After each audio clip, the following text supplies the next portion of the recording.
नमस्कार दोस्तों, मैं सत्येंद्र सिंह। आज मैं बात करने जा रहा हूं महिला आरक्षण से जुड़ा हुआ जो विधेयक या जो बिल, जो संविधान संशोधन का 131वां संशोधन का बिल था, जो पार्लियामेंट में फेल हो गया या जो पास नहीं हो सका और जिसको लेकर के इतना विवाद हो रहा है। भारतीय जनता पार्टी, नरेंद्र मोदी की सरकार देश भर में इस सवाल को उठा रहे हैं कि इस विधेयक को पास न करा के विपक्ष ने महिलाओं के साथ बड़ा ही पाप किया है और एक तरह से महिलाओं के सपनों को तोड़ दिया है, उसको रौंद दिया है और महिलाएं उन्हें कभी माफ़ नहीं करेंगी। तो बेसिकली हम उसी की बात करेंगे कि दरअसल ये जो बिल जो फेल हो गया, जो पास नहीं हुआ पार्लियामेंट में, वह बिल था क्या और उससे जुड़ा हुआ विवाद बेसिकली कितना बड़ा है। तो सबसे पहली बात तो यह है कि जो विधेयक या जो बिल पार्लियामेंट में था 131वें संशोधन का, वो महिला आरक्षण को पास कराने के लिए नहीं था। दरअसल महिला आरक्षण 2023 में ही वो बिल पास हो चुका है और भारत में महिला आरक्षण को 2023 में ही सरकार लागू कर सकती थी। जब वो बिल पास हुआ था तब भी सरकार पे यही आरोप लगा था। दरअसल महिला आरक्षण बिल को पास करने के साथ उस बिल के साथ एक पेंच जोड़ दिया गया था कि भाई यह बिल जो है, इस बिल के पास होने के बाद जो नया जनगणना होगा देश में, उसके बाद संसदीय सीटों का परिसीमन जब होगा तो उसके बाद यह बिल लागू होगा। यह पेच तब जोड़ दिया गया था, तब सरकार को इस पे बहुत ठीक से घेरा था विपक्ष ने कहा कि भाई सरकार महिला आरक्षण लागू नहीं करना चाहती है, वरना यह पेच नहीं लगाती। सरकार चाहती तो भारत की जो संसद थी उसमें जो 543 संसदीय सीटें, उसमें 1/3 सीटें लागू कर सकती थी। बहरहाल 2023 के बाद 2024 का लोकसभा चुनाव भी बीत गया, सरकार का उससे बहुत फायदा भी नहीं हुआ। लेकिन फाइनली अभी जो है, जबकि दुनिया भर में बहुत सारे संकट चल रहे थे और तमाम राज्यों में चुनाव चल रहे थे, आनन फानन मोदी सरकार ने जो है अभी उस बिल को, महिला आरक्षण को लागू करने के लिए एक नया बिल प्रपोज किया। तो उस बिल में क्या था कि भाई महिला आरक्षण को लागू करने के लिए सरकार ने एक नया प्रपोजल दिया कि महिला आरक्षण को लागू करने के लिए 2011 की जो जनगणना है उसी के आधार पर परिसीमन कर दिया जाए और सीटों का एडजस्टमेंट कर दिया जाए और फिर हम महिला आरक्षण को लागू कर दें। मतलब इसमें था कि जो उस बिल में लिखा हुआ था कि महिला आरक्षण बिल के पास होने के बाद जो नई जनगणना होगी और उसके बाद जो नया परिसीमन होगा उसके आधार पे बेसिकली तय होना था कि कितनी सीटें, कौन कौन सी सीटें महिलाओं के लिए आरक्षित होंगी। अब उसके लिए व्यवस्था सरकार करना चाहती थी कि वो परिसीमन तो अभी शुरू हो गया है, जनगणना 27 में उसका आंकड़े आएंगे, अभी तो पहला चरण चल रहा है। तो उस जनगणना के भरोसे जो परिसीमन होगा वो 2034 के पहले लागू नहीं हो पाएगा। यह सवाल पहले से ही उठ रहा था। अब सरकार चाहती है कि महिला आरक्षण को लागू कर दिया जाए और उसके लिए 2011 की जो जनगणना थी उसके ज़मीन पे सीटों का परिसीमन कर दिया जाए। उसके तहत व्यवस्था थी कि भाई पार्लियामेंट की सीटों को जो है बढ़ा करके 850 कर दिया जाए, मैक्सिमम सीटों को, और फिर महिलाओं की सीटें लगभग तय हो जाए। तो कुल देकर के एक नई व्यवस्था थी। उसमें एक और पेच है। बेसिकली जो संविधान के अंदर व्यवस्था है भारत में, वो ये है कि भारत में हर 10 साल बाद जनगणना होगी और उस जनगणना के बाद सीटों का परिसीमन होगा और उस परिसीमन के ज़मीन पे डिलिमिटेशन होगा। ये एक संवैधानिक व्यवस्था थी। इस संवैधानिक व्यवस्था को सरकार बदलना चाहती थी। सरकार चाहती थी कि एक ऐसी व्यवस्था की जाए कि कोई भी सरकार सामान्य बहुमत से पार्लियामेंट में डिलिमिटेशन कराने के लिए डिलिमिटेशन कमीशन का गठन कर सके और वो डिलिमिटेशन कमीशन जो है कोई भी जनगणना को आधार बना के डिलिमिटेशन कर सके। जो बाध्यता थी कि डिलिमिटेशन हर जनगणना के बाद होने वाले आंकड़ों के ज़मीन पे परिसीमन करेगी या डिलिमिटेशन होगा, उसको तोड़ करके कोई भी सरकार जो बहुमत के भरोसे कभी भी परिसीमन कर सके, यह व्यवस्था करने की कोशिश की गई थी। यह बड़ी खतरनाक व्यवस्था थी। अपोजिशन ने इसका विरोध किया। अपोजिशन को लगा कि भाई वैसे भी संसद में मेजॉरिटी जिस पार्टी की हो जाती है वो संसद को बार बार सरपास करता है, तो ऐसे तो कभी भी सरकार अपने हिसाब से परिसीमन कराने में लग जाएगी। यह बहुत बड़ा पेंच था इस बिल के अंदर। और अपोजिशन का मानना था कि भाई अभी भी तमाम सारे राज्यों में परिसीमन हुआ, आसाम जैसे राज्यों में, कश्मीर में, और वहाँ पे उसके अच्छे परिणाम नहीं थे। सरकार ने अपने हिसाब से सीटों का जो क्षेत्र है वो भी तय किया। बेसिकली पूरी बात को आगे बढ़ाने के पहले सबसे पहले तो हम समझ लें कि परिसीमन क्या होता है। दरअसल संविधान के अंदर व्यवस्था है कि भाई हर एक आदमी का जो वोट है उसका एक वैल्यू है और हर सांसद एक निश्चित संख्या में लोगों को रिप्रेजेंट करता है। तो 2051-52 का चुनाव हो गया। उस वक्त जो है लगभग 494 सांसद चुने गए भारत में।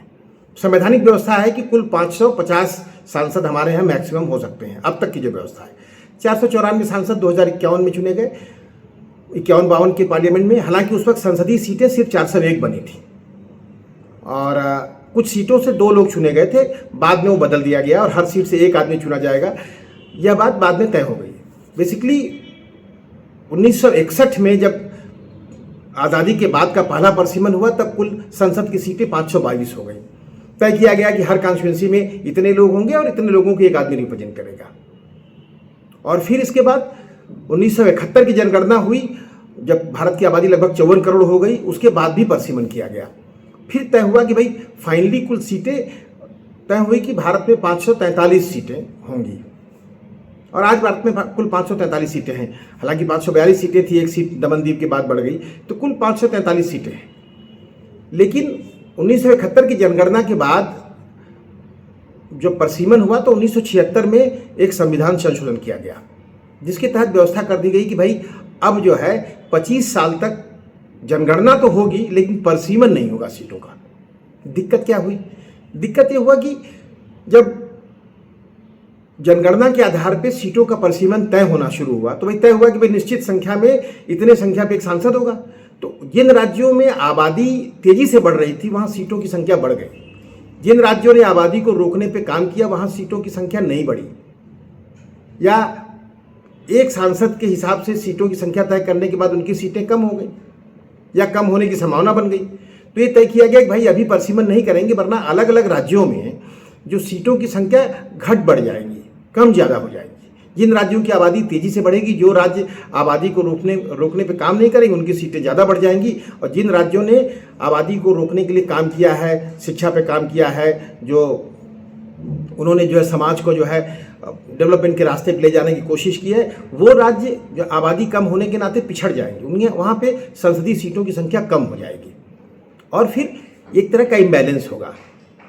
बेसिकली उस वक्त एक सोच इसलिए विकसित हुई क्योंकि अलग अलग राज्य एक सामूहिक भावना को रिप्रेजेंट करते हैं। क्योंकि भारत में आप जानते हो कि पहले से ही भाषाई आधार पे राज्यों का गठन हो चुका है। हर राज्य एक आइडेंटिटी है। भले ही भारत एक फेडरल देश नहीं है, हम फेडरलिज्म की तरफ नहीं से गवर्न नहीं होते हैं, भारत एक यूनियन ऑफ इंडिया है। बावजूद इसके हमारी कोशिश है कि हर राज्य को इस बात का एहसास रहे कि देश की सत्ता में उसकी बराबर की भागीदारी है, या उसकी भागीदारी सुनिश्चित है, वो बनी रहेगी।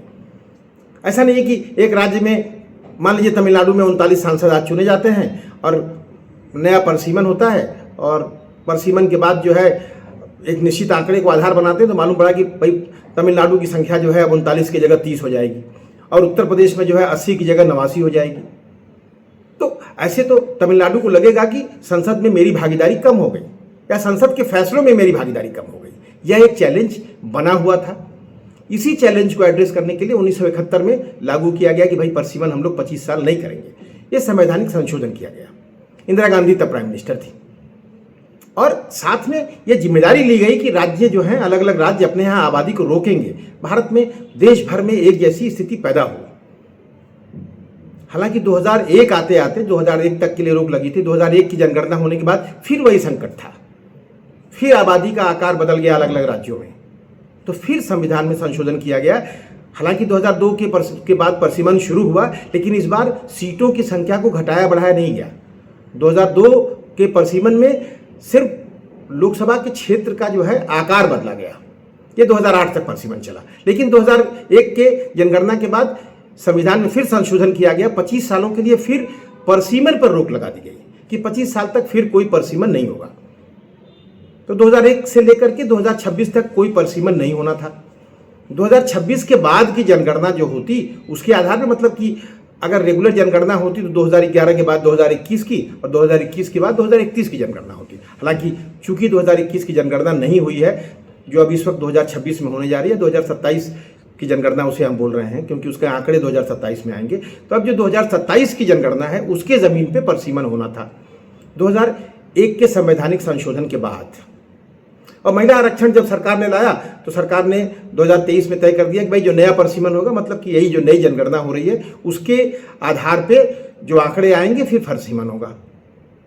अब फाइनली जो है सरकार ने आनन फानन पार्लियामेंट के स्पेशल सेशन बुला करके यह मामला ला दिया कि भाई संविधान में ऐसा संशोधन करो कि पार्लियामेंट जब चाहे तब परसीमन आयोग का गठन कर दे और जिस भी आंकड़े से चाहे जनगणना के उसके भरोसे परसीमन कर दे, और हम 2011 के आधार पर परसीमन कर देते हैं और फिर सीटों की संख्या हम तय कर लेते हैं कि लगभग 850 हो जाएगी या 1.5 गुना बढ़ जाएंगी भारत में। यहीं पर अपोजिशन ने विरोध किया। ये बहुत खतरनाक स्थिति थी। एक तो यह है कि पार्लियामेंट में परसीमन और जनगणना के बाद जो है संसदीय सीटों की संख्या को तय करने का अधिकार गवर्नेंस की नई सरकार के पास आ जाता है, क्योंकि अगर सरकार सिंपल मेजॉरिटी से कभी भी परसीमन करा सकती है तब तो सरकारें बीच बीच में कभी भी इसका दुरुपयोग करती रहेंगी।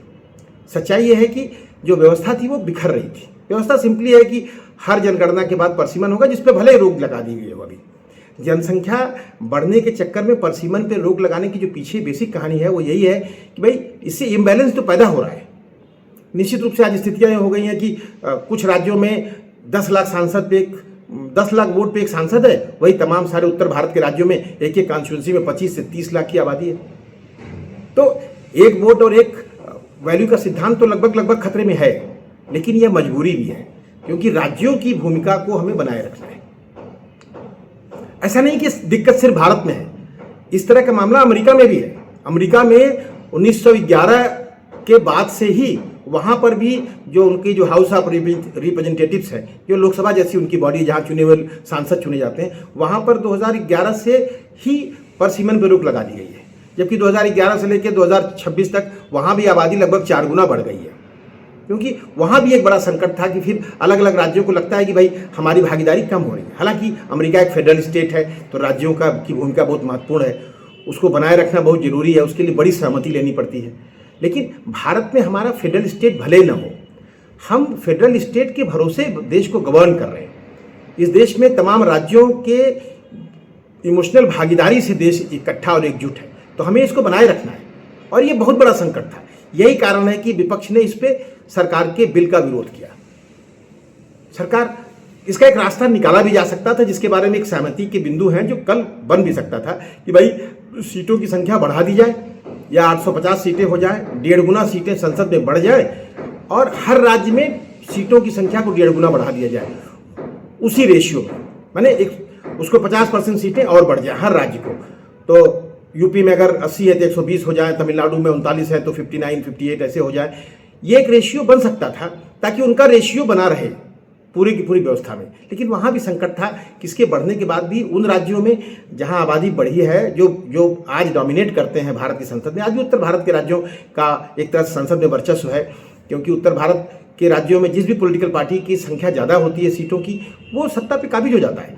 भारतीय जनता पार्टी साउथ में उसका जनाधार बड़ा नहीं है, तमिलनाडु केरला जैसे राज्यों में उनकी बिल्कुल संख्या नहीं, बावजूद इसके सत्ता पे बीजेपी काबिज है। तो ये एक बड़ा संकट है कि भले रेशियो में भी आप बढ़ा देंगे तो भी उत्तर भारत की ताकत और बढ़ जाएगी। बहरहाल एक संकट था और है, तो यह एक बहुत गंभीर विषय है।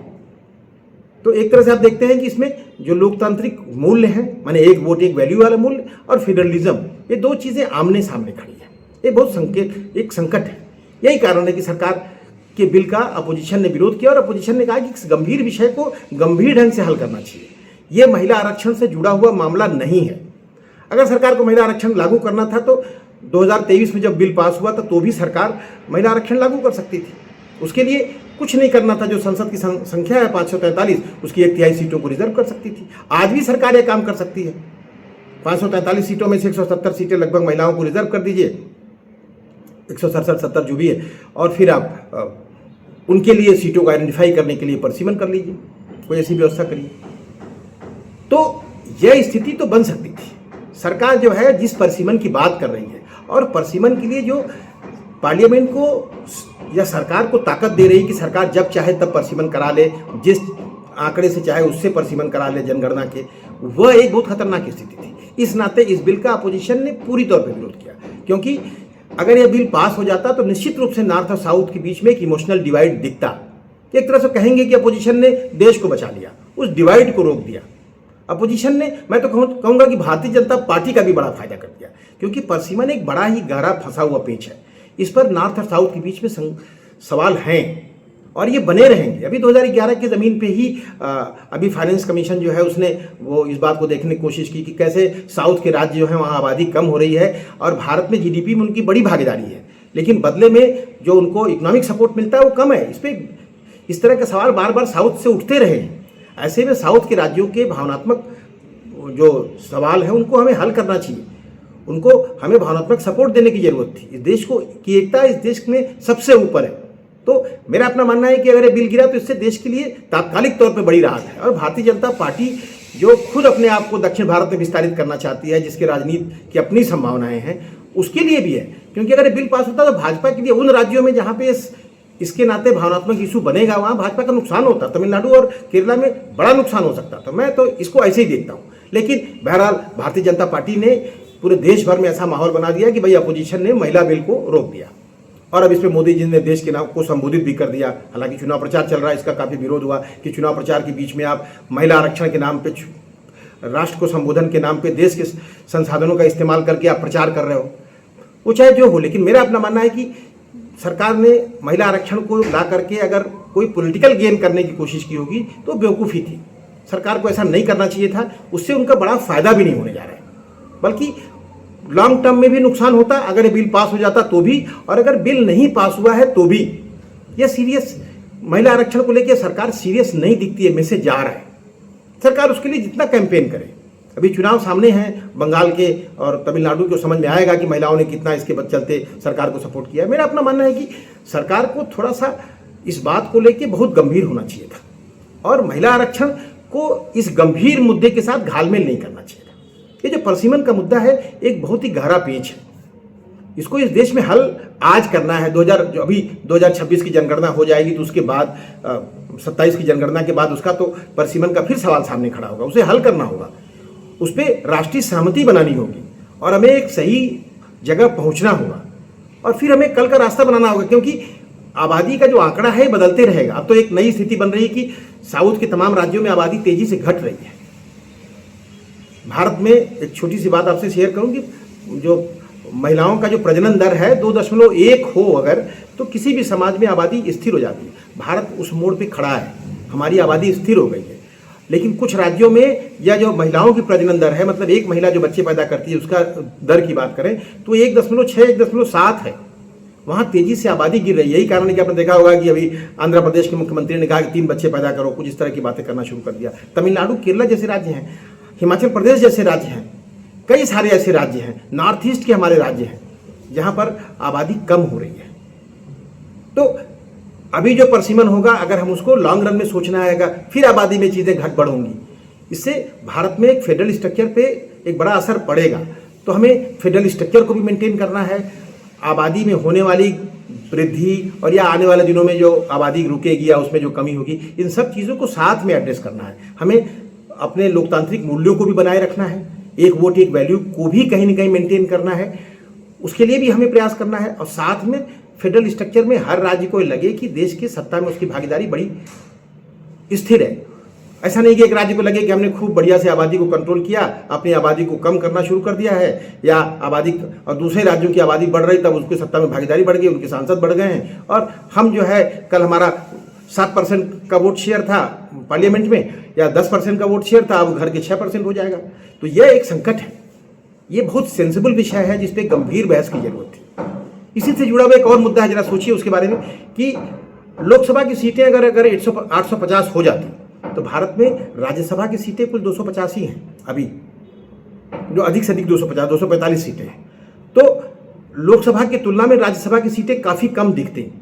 अगर किसी भी बिल को पास कराना होता तो संयुक्त सेशन अगर होता तो लोकसभा में जिसका बहुमत होता वो राज्यसभा को दरकिनार करते हुए अपने बिल को पास करा ले जाता।